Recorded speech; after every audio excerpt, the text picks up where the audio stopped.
Hello and namaste. I'm Dr. Shelly, and today I'll be giving some information about a remedy which is very misunderstood. We have a very limited understanding of this remedy, which is sulfur. We usually, stamp this remedy as rat philosopher. We stamp this remedy as dirty. We stamp this remedy as a very egoistical remedy. But today I will be sharing some deeper psychodynamics of sulfur, where you can see a very flip side of sulfur, which we mostly skip in our prescriptions. So when I was a student myself, till I did not understand the sulfur, till I was not aware the deeper aspects of sulfur, my misconception was like, whenever we saw someone who is disorganized, he's a sulfur. Don't we do this? Or someone who's dirty, whose apron is dirty, and whose clothes were not ironed and dirty, we thought he's a sulfur, and we were like, you're a sulfur, you're behaving like a sulfur. Someone is itchy and like, you're a sulfur. But no, this is not sulfur. This is just one aspect of sulfur. So to understand sulfur, let us go deep into the sulfur. So what is the source of sulfur? So source of sulfur is what? It is volcano, right? Volcano is the major source of sulfur. Now, how is volcano? Now, if we have to understand sulfur, let us understand a volcano. So, whenever before a volcano erupts, all the sulfur, it is inside the volcano, it is inside the mountain. So it creates a lot of pressure. It wants to just come out. It just wants to erupt. So also is the sulfur. He is very intellectual remedy. He has a lot of ideas, he has a lot of creativity, he has a lot of just to do things, he has a lot of passion, and it is just erupting and waiting to come out. So we see a rubric or we see in sulfur, a remedy with theoretical speculations, a remedy who has scattered their mind in investigations, right? Because they are always full of ideas, they are always full of creativity. So we have a rubric, sulfur is very theorizing, sulfur is a very philosophical remedy. Now, when you see the opening of the volcano, it is red, right? Even the sulfur, the lava which comes out is red and hot and burning. So is sulfur. So the orifices of the sulfur will be red. His lips will be red, his eyelids will be red, the anal region will be red. Wherever there is eruption, wherever there is mucocutaneous junction, it will be red, it will be burning, right? So one thing we understood about is they are people full of ideas, they are people who have lot of ideas, they're just waiting to come out, and the orifices are red. I gave you one mental symptom, I gave you one particular symptom. Now, this makes sulfur very, very, very critical.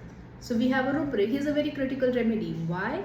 Because he is having so much thirst for knowledge, he keeps on reading. So usually you will see sulfur patient, they love to read, they love to get knowledge, they like to know everything under the sun. उनको सब subject के बारे में पता होगा. आप किसी भी सल्फर पेशेंट को मिलो या आपके पास कोई भी पेशेंट आता है and he is ready to talk on anything under the sun. So this can be sulfur because they have a great thirst of knowledge. If this sulfur remedy gets a good direction, maybe they can become great scientists because they have the capacity to imagine, they have the capacity to think out of the box. Also, they have a passion to give night and day for a work. Why they work is because they have a lot of ideas and they want to do something. Right?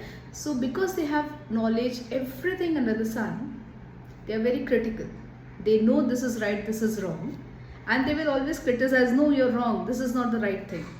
Along with that criticism, because they have knowledge, they have a tendency to boast. So these people will be always boasters.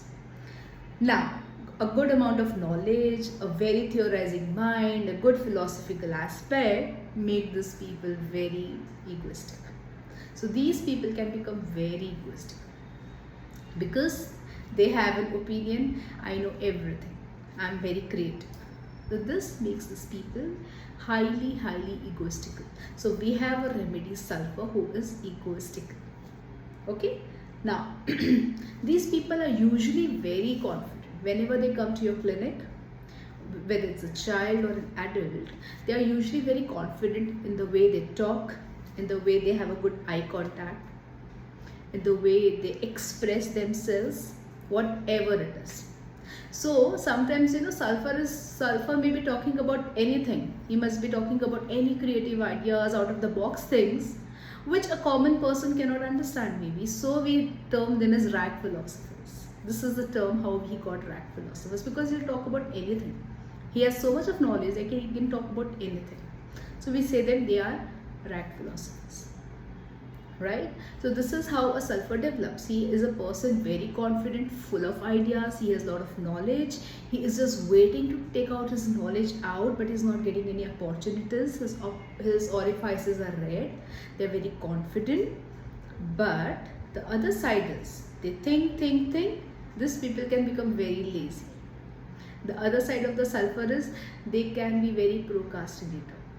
Right? So there are so many shades of sulfur. Today I'm just sharing you one simple shade of sulfur. Right? I hope this little understanding about sulfur was very useful to you all. And maybe I'll come up with more videos and share some of my more information or knowledge or ideas about some other remedy. And try to understand Materia Medica at the deepest level. Try to understand the deepest reasoning of every symptom, whatever the patient shows. So this will make you a very good master prescriber. Just don't prescribe sulfurs to someone who is dirty. Just don't prescribe sulfur to someone who is very egoistical. You have to know why. So this is just one little shade of sulfur which I have shared with you. I have so much to tell to you all. And I'll keep on coming with my videos. Thank you so much.